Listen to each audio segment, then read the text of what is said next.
بسم اللہ الرحمن الرحیم۔ السلام علیکم میرے یوٹیوب بہن بھائیوں، آج میں آپ کو رجب کے مہینے میں کیے جانے والا مختصر سا وظیفہ بتاؤں گی۔ یہ انتہائی آسان اور مختصر وظیفہ ہے جس کو چھوٹے اور بڑے آسانی سے کر سکتے ہیں۔ یہ بہت ہی آسان وظیفہ ہے۔ یہ حضرت امام خناتی رحمۃ اللہ علیہ نے اپنی کتاب میں عرض کیا کہ جو شخص ماہ رجب میں، یہ جو مہینہ چل رہا ہے اس کو رجب کا مہینہ کہتے ہیں، ماہ رجب میں روزانہ ایک مرتبہ سورۃ اخلاص پڑھے۔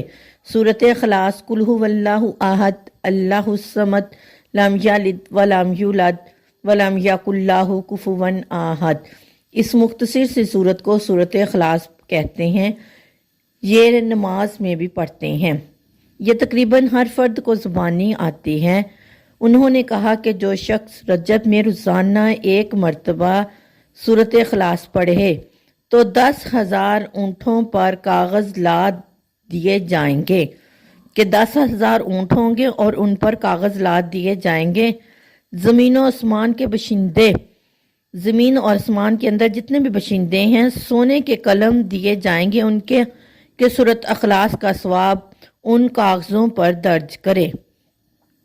جو جتنی زیادہ سورۃ اخلاص کو پڑھے گا اللہ تعالیٰ اس کو اتنا زیادہ ثواب عطا کرے گا۔ وہ کاغذ جو 10,000 اونٹوں پر لادے جائیں گے، اندازہ لگائیں کہ ان کا وزن کتنے ٹن ہوگا۔ آسمان اور زمین کے اندر جتنے باشندے ہیں، آسمان اور زمین کے اندر جتنے فرشتے ہیں، ان کو سونے کے قلم دیے جائیں گے کہ اس شخص کے ثواب لکھنا شروع کر دیں۔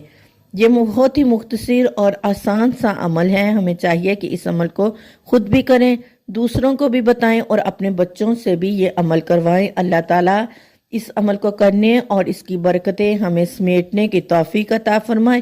آمین ثم آمین، صلی اللہ علیہ وآلہ وسلم۔